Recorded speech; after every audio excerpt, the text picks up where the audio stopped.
तो फिल्म की शुरुआत में हम मूवी की मेन कैरेक्टर क्लारा को देखते हैं, जिसे जब होश आया तो उसने अपने आप को एक अजीब सी जगह पर पाया। सामने दीवार पे कुछ लिखा हुआ था। ये धमकी थी एक किलर की तरफ से, जिसमें लिखा था कि तुम और तुम्हारे हस्बैंड में से कौन मारा जाएगा। क्लारा जानती थी कि ये एक सीरियल किलर है जो आजकल कैलेंडर किलर के नाम से भी मशहूर हो रहा था। इसीलिए वो बुरी तरह घबरा गई। उसे अपने पीछे किलर की आवाज भी आई, लेकिन किलर बगैर उसे कोई नुकसान पहुंचाए वहां से चला गया। और सीन कट होकर यहीं से अब हमें एक जूलियन नाम के इंसान को दिखाया गया। जूलियन घर से एक कॉल सेंटर के लिए काम किया करता था। इस कॉल सेंटर में वो लड़कियां कॉल किया करती थी जिनको कोई खतरा होता था। जैसे अभी जूलियन को एक कॉल आई और लड़की ने जूलियन को बताया कि उसके पीछे बहुत से लड़के लगे हैं। जूलियन ने उसे मशवरा दिया कि तुम आकर स्ट्रीट लाइट के नीचे खड़ी हो जाओ, जहाँ से लोग तुम्हें आसानी से देख पाएं, और अगर वहाँ करीब कोई कार खड़ी है तो तुम उस पर हाथ मार के उसका सायरन बजा दो। जूलियन के कहे के मुताबिक लड़की ने बिल्कुल ऐसा ही किया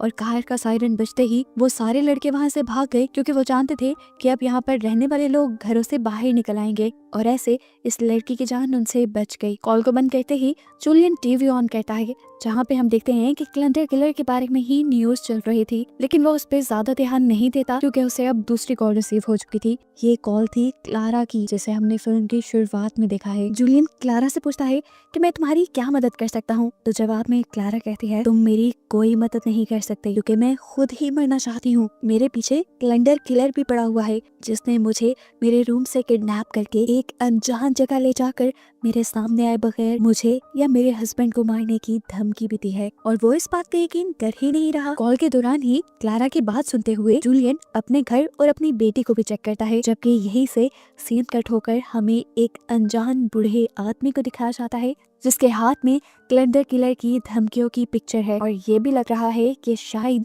यही किलर है। खैर, अब सीन्स में फाइनली क्लारा को दिखाया जाता है जो सड़क पे चल रही थी। इस टाइम क्लारा उजड़ी हालत में थी, जैसे किसी पार्टी से भाग कर आई हो। जूलियन से बात करते हुए उसने कहा, मैं थक गई हूँ, इस जिंदगी से तंग आ गई हूँ, मैं मरना चाहती हूँ। जूलियन घबरा कर उससे पूछता है, तुम इस टाइम कहाँ हो और तुम्हारा हस्बैंड कहाँ है? इसके जवाब में क्लारा ने उसे बताया कि मैं अपने हस्बैंड के ही जंगल से भाग कर आ रही हूँ। जूलियन उसकी बात समझ नहीं पाया। तब क्लारा ने उसे बताया, असल में आज हमारी वेडिंग एनिवर्सरी थी। जूलियन मुझे एक बहुत बड़े रेस्टोरेंट पे डिनर करवाने के लिए लेकर गया। मैं बहुत ज्यादा खुश थी, लेकिन डरी हुई भी थी, क्योंकि उससे गुस्सा बहुत आता है और वो मुझे कभी भी किसी भी वक्त मार देता है, और अगर वो यहाँ सबके सामने मार देता तो मेरी क्या इज्जत रहती। वहीं पर मेरी एक लॉयर दोस्त भी मुझे मिली, जिससे देखते ही उसका मूड खराब हो गया। लेकिन हैरानी की बात थी कि उसने कोई रिएक्ट नहीं किया, और डिनर के बाद वो मुझे लिफ्ट के जरिए एक सीक्रेट फ्लोर पे ले गया। वहाँ पर एलीट क्लास लोगों की पार्टी चल रही थी। काफी अजीब था वहाँ पे सब लोग एक दूसरे से बहुत क्लोज थे वहाँ पर। यहाँ पर जाते ही मेरे हस्बैंड ने मुझे एक ड्रिंक पिलाई, और उसे पीते ही पता नहीं मुझे क्या हो गया, मेरी बॉडी ने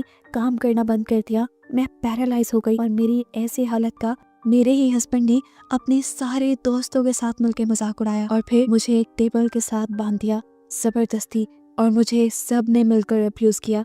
और मेरा हस्बैंड चुपचाप देखता रहा, क्योंकि उसे इसके बदले पैसे मिल रहे थे। क्लारा उससे बताती है कि जैसे ही मेरी हालत ठीक हुई और मेरी बॉडी चलने के काबिल हुई तो मैं वहाँ से भाग आई। उसकी ये बातें सुनकर जूलियन का तो दिमाग खराब हो गया था। वो जानता था कि ऐसी हालत में लड़की सुसाइड भी कर सकती है। वो क्लारा को समझाता है, क्लारा रिलैक्स, अभी ऐसा कुछ मत करना जिससे तुम्हारा नुकसान हो जाए। लेकिन क्लारा उसकी बात सुनने वाली नहीं थी। वो गाड़ी के स्लेंसर पे एक पाइप लगा देती है और उस पाइप को गाड़ी के अंदर छोड़ देती है और गाड़ी का इंजन ऑन कर देती है। वो जानती थी कि कुछ ही देर में धुआं इस गाड़ी में भर जाएगा और वो सफोकेट होकर, यानी दम घुटकर मर जाएगी। इस दौरान जूलियन की कॉल चलती रही। जूलियन उसे समझाता रहा, क्लारा ऐसा मत करो, गाड़ी से निकल जाओ। पर क्लारा को जैसे उसकी बातों का ख्याल ही नहीं था। इससे पहले कि क्लारा मर जाती, उसे अपनी बेटी का ख्याल आ जाता है, जिसे वो अपने हस्बैंड जैसे दरिंदे के पास नहीं छोड़ सकती। इसलिए वो फौरन कार से निकल आई और उसने जूलियन से कहा, मैंने तुम्हारे कहने पे ये सब नहीं रोका, बल्कि मुझे मेरी बेटी का ख्याल आ गया था। यहाँ पर दूसरे फोन पे हम देखते हैं कि जूलियन को उसके डैड की कॉल आई है। जूलियन के डैड उससे पूछ रहे थे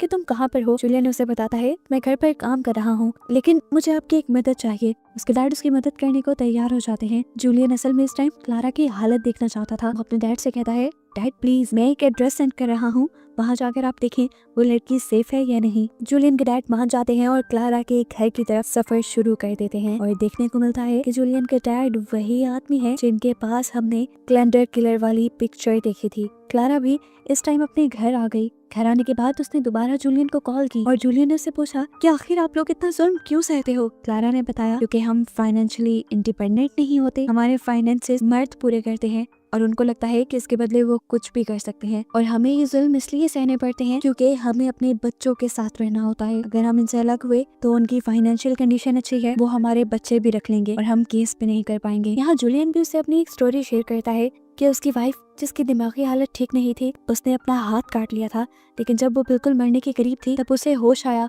उसने अपने आप को बचाने की कोशिश भी की लेकिन तब वॉशरूम का लॉक नहीं खुला। इस टाइम जूलियन ऑफिस में था अपनी जॉब पर। जब वो घर पहुंचा तो उसकी वाइफ मारी जा चुकी थी। उसे उस दिन बहुत ज्यादा दुख हुआ। अपनी वाइफ से मरने से ज्यादा उसे दुख था उसके बच्चों के लिए जो अब अकेले रह चुके थे। जूलियन बताता है कि अपनी वाइफ के मरने के बाद से वो वर्क फ्रॉम होम कर रहा है और खुद ही घर और बच्चों का ख्याल भी रखता है। यहाँ क्लारा से बात करते हुए जूलियन किचन में था, तभी उसने नोटिस किया कि उसकी शेल्फ से एक चाकू गायब हो गया है। उसे लग रहा था कि जरूर उसके घर में कोई घुस गया है। क्लारा की कॉल को होल्ड पे करते हुए वो घर चेक करने के लिए जाता है। दूसरी तरफ क्लारा के घर पर भी अजीबोगरीब काम हो रहे थे। एकदम से उसका टीवी खुद ही ऑन हो गया जिसे डरकर उसने बंद कर दिया और जब वो विंडो की तरफ आई तो अब उसे विंडो पर दोबारा कैलेंडर किलर की धमकी लिखी हुई दिखाई दी। उसने इसकी पिक्चर लेकर जूलियन को सेंड कर दी। यहाँ पर जूलियन, जिससे भी लग रहा था कि उसके घर पे कोई घुस आया है, उसने बहुत सारा कांच अपने मेन डोर पर डाल दिया ताकि जो भी अंदर आए उसके पाँव में ये चुभ जाए। अगर चुभे ना तो कम से कम इनके टूटने की आवाज से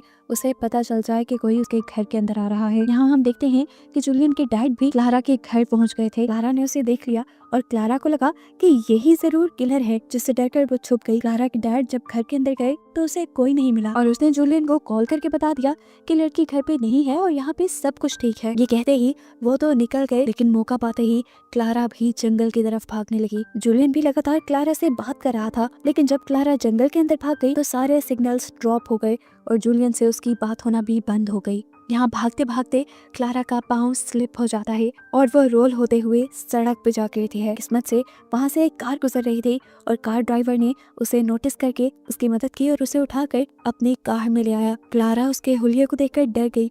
वो सेंटा क्लॉज के कपड़ों में था, लेकिन उस आदमी ने उसे यकीन दिलवाया कि वो क्लारा को कोई नुकसान नहीं पहुंचाएगा। उसने तो बस यहाँ क्लारा को बड़ा देखा और उसकी मदद करनी चाहिए। सांता क्लॉज के कपड़े तो उसने इसलिए पहने थे क्योंकि वो पार्टीज में बच्चों को खुश करने का काम करता था। ये सुनकर क्लारा थोड़ा सा सेटिस्फाई हुई और उसकी गाड़ी में बैठ गई। जंगल से निकलते ही सिग्नल्स दोबारा आ गए थे। उसने इसलिए जूलियन को कॉल मिला ली। इस आदमी को उसने कहा कि प्लीज मुझे आप शहर तक छोड़ देना और फोन पे ये बात जूलियन को भी बता दी कि उसे एक अच्छा आदमी मिल गया है जो उसे अब शहर तक छोड़ कर आएगा। ये सुनते ही जूलियन का खौफ से सर फटने लगा। क्या बेवकूफ लड़की थी वो, ऐसे किसी भी आदमी पर कैसे बिलीव कर रही थी। उसे समझाता है कि ऐसे सिचुएशन में किसी आदमी पर बिलीव करना ठीक नहीं, लेकिन क्लारा उसके सारे डर खौफ दूर कर देती है ये कहते हुए कि ये आदमी सेफ है। अब क्लारा इस लड़की से सिगरेट मांगती है। वो लड़का बताता है कि कार की बैक सीट पर उसे सारा सामान मिल जाएगा। क्लारा जब पीछे हुई तो उसने देखा कि यहाँ पे एक टीजर गन भी थी, जो देखकर वो डर गई। तब उस आदमी ने बताया कि डरने की जरूरत नहीं, इस टीजर गन को तो मैंने अपनी हिफाजत के लिए रखा हुआ है। दोबारा सुख का सांस लेते हुए सफर इन्होंने दोबारा अपना कंटिन्यू कर लिया। क्लारा अभी भी जूलियन से बात कर रही थी। उसने जूलियन को बताया कि कैलेंडर किलर सच में उसके पीछे है और उसका हस्बैंड उसके इस बातों पे यकीन नहीं करता। अभी यही बात उसने की ही थी कि दूसरी तरफ जूलियन को महसूस हुआ कि उसके घर में कोई घुस आया है। फौरन उसने जाकर दोबारा अपने घर की तलाशी लेना शुरू कर दी, जबकि यहाँ पे एकदम से इस आदमी ने कार रोक दी क्योंकि कार के सामने कोई और नहीं बल्कि क्लारा का हस्बैंड आ चुका था, जो जल्दी से क्लारा के साथ वाले आदमी को कार से निकालकर पीटने लग जाता है। ये देखकर क्लारा गुस्से में आ जाती है और अपने हस्बैंड को बताती है इस आदमी का कोई कसूर नहीं, वो तो इसकी सिर्फ मदद कर रहा था। क्लारा की बात मानते हुए शुक्र था कि क्लारा के हस्बैंड ने उसे छोड़ दिया। क्लारा ने उस आदमी की मदद की और उसे उठाकर किसी तरह ड्राइविंग सीट पे बिठा दिया और उससे अब उसकी टीजर गन भी मांग ली। यह आदमी समझ गया था कि क्लारा का हस्बैंड एक बुरा इंसान है। बिना कोई सवाल जवाब किए उसने क्लारा को अपनी टीजर गन भी दे दी ताकि वो इसके जरिए अपने हस्बैंड से अपनी जान बचा सके। क्लारा को क्लारा के हस्बैंड ने अब अपनी गाड़ी में बिठा दिया, जहाँ उसके हस्बैंड ने उससे पूछा तुम इतनी जल्दी पार्टी से क्यों आ गई। ये सुनकर क्लारा को उसकी सेल्फिशनेस पे बहुत हैरानी हुई और उसने कहा कि तुम्हें शर्म आनी चाहिए, मैं तुम्हारी वाइफ हूँ, तुम्हारी बेटी की माँ। वो घटिया जगह क्या मेरे जाने की काबिल थी। वो यहाँ अपने हस्बैंड को कैलेंडर किलर की धमकी भी दिखाती है, जो इस उस टाइम उनके घर के शीशे पे लिखी हुई थी, लेकिन मार्टिन यानी क्लारा के हस्बैंड को लग रहा था कि ये क्लारा ने खुद लिखा है और ये सारा ढोप भी उसी का रचाया हुआ है। क्लारा साथ ही साथ अपनी बेटी की बेबी सिटर को कॉल करने की कोशिश कर रही थी, लेकिन अजीब बात थी वो कॉल नहीं उठा रहा था।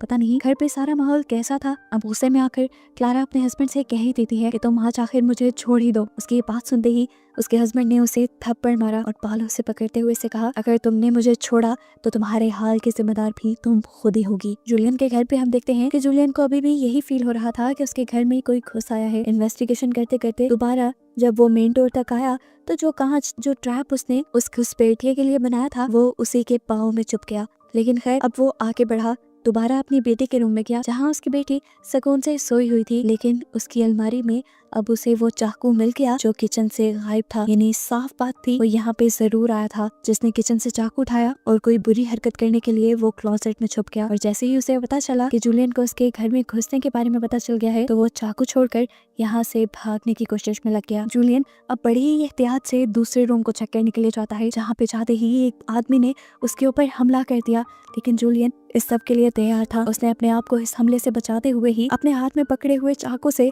उल्टा उस आदमी की ही टांग पे हमला कर दिया, जिससे उसकी टांग से खून निकलने लगा। उस आदमी ने अब जूलियन को अपने से दूर किया और तेजी से बाहर विंडो की तरफ आ गया। बालकनी से होते हुए वो बाहर विंडोज की तरफ खड़ा हो गया। वो यहाँ से अपनी जान बचाकर जाना चाहता था, लेकिन जूलियन जानता था कि अगर वो यहाँ से गया तो उसकी जरा सी भी गलती उसकी जान ले सकती है। जूलियन अब उसे हाथ देता है, लेकिन ये आदमी जूलियन की मदद नहीं लेता और वहाँ से जंप कर देता है। जंप करने पे हमें इस घर का फ्रंट दिखाया जाता है तो यहाँ एक सबसे बड़ा कहानी का ट्विस्ट ये रिवील होता है कि ये घर जूलियन का नहीं बल्कि क्लारा और मार्टिन का ही था जिसमें इस वक्त जूलियन मौजूद था। और अगर ये घर क्लारा और मार्टिन का था तो घर में सोई हुई बेटी भी क्लारा की ही थी। जिस आदमी को हम घुसपैठिया समझ रहे थे वो कोई घुसपैठिया नहीं था बल्कि क्लारा की बेटी का बेबी सिटर था, जिसे जूलियन के यहाँ आने के बारे में पता चल चुका था और वो अपनी जान बचाने के लिए भागा, लेकिन उसकी खुद की ही जान चली गई। इधर हमें देखने को मिला कि जैसे ही क्लारा और मार्टिन अपने घर की पार्किंग में पहुंचे तो क्लारा ने फौरन ही टीजर गन से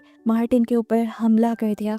अब क्लारा इस बात से अनजान कि उसके घर के अंदर पहले से ही किलर घुस आया है, वो तेजी से दरवाजा खोलते हुए अंदर जाती है और उसे मेन एंट्रेंस पे ही कांच बिखरा हुआ दिखाई देता है, जो असल में जूलियन ने एक ट्रैप के तौर पे बिछाया था ताकि जब भी कोई अंदर आए तो इसे कांच में फंसकर वो यही रह जाए। घर के अंदर आने पे घर की काफी सारी लाइट्स ऑन थी और वहाँ पे एक लैपटॉप भी पड़ा था जो उसका तो नहीं था। उसे समझ नहीं आई कि क्या हो रहा है। तेजी से वो अपनी बेटी को देखने के लिए उसके रूम की तरफ गई तो अंदर जूलियन बैठा था उसकी बेटी के बिल्कुल पास। उसकी आवाज सुनकर क्लारा समझ गई कि ये वही जूलियन है जिससे वो बात कर रही थी। अब क्लारा इतनी भी बेवकूफ नहीं थी कि वो समझ ना पाए कि जूलियन ही किलर है। वो खौफ से डर गई और उसने जूलियन से कहा, प्लीज मेरी बेटी को कुछ मत करना। जूलियन उससे कहता है, बेफिक्र रहो, मैं उससे कुछ नहीं करूंगा। मैंने तो तुम्हारे आने से पहले ही यहाँ पर सारा ट्रैप बिछा दिया था। मैं यहाँ तुम्हारी जान लेने नहीं आया, मैं तो तुम्हारी यहाँ पर मदद करने के लिए आया हूँ ताकि तुम अपने हस्बैंड की जान ले लो और अपने आप को आजाद करवा लो। यहाँ दिखाया जाता है कि टीजर करके हमले के बाद अब मार्टिन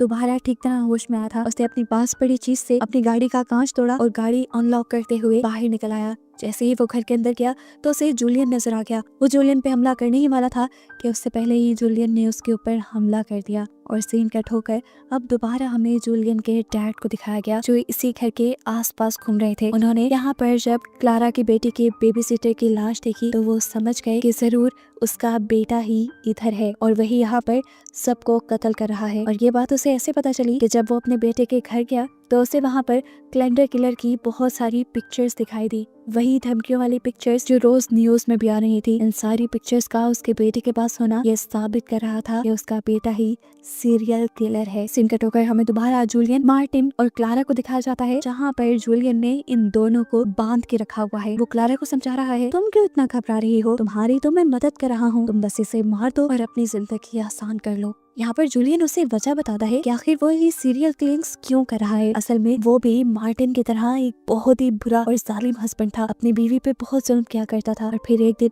उसके जुल्मों से तंग आकर उसकी बीवी ने सुसाइड कर ली। और उस दिन उसे एहसास हुआ कि कितना आखिर उसने अपनी वाइफ को तंग किया, कितना दुख दिया कि वो मर गई। अब उसे हर औरत का दुख फील होता था और उसने अब अपने आप को बदलते हुए ये फैसला कर लिया था कि वो बाकी भी ऐसे सारे मर्दों को मार देगा जो अपनी वाइफ पर जुल्म करते हैं। वो अब क्लारा से कहता है आज ये मौका तुम्हारे पास है, पकड़ो चाकू और इसे मार डालो। क्लारा अपने हस्बैंड से जितना प्यार करती थी उसको मारना तो दूर की बात, वो उसे नुकसान पहुंचाने का सोच भी नहीं सकती थी। जूलियन के फोर्स करने पर उसने चाकू तो पकड़ लिया, लेकिन अपने हस्बैंड के करीब जाने पर उसने अपने हस्बैंड पर हमला करने के बजाय पीछे से जूलियन की टांग के ऊपर हमला कर दिया। जूलियन जोर से चिल्लाया और उसने अब क्लारा को ही पकड़ लिया। इससे पहले कि वो क्लारा का मर्डर कर देता, उससे पहले ही पीछे से गोली चलने की आवाज आती है और हमें दिखाया जाता है कि जूलियन मारा गया। गोली चलाने वाला कोई और नहीं बल्कि जूलियन के डैड ही थे, जो यहाँ पर इन लोगों को बचाने आ गए थे। क्लारा और मार्टिन उसे किलर न समझ ले, इसीलिए जूलियन के डैड ने उसे बताया कि वो जब काफी दिन बाद जूलियन से मिलने उसके घर गए तो उन्होंने वहाँ पर कैलेंडर किलर्स वाली पिक्चर देखी और जब उन्होंने जूलियन को कॉल करके पूछा कि तुम कहाँ हो, तो जूलियन ने झूठ बोल दिया कि मैं घर पर काम कर रहा हूँ, जिससे वो साफ समझ गए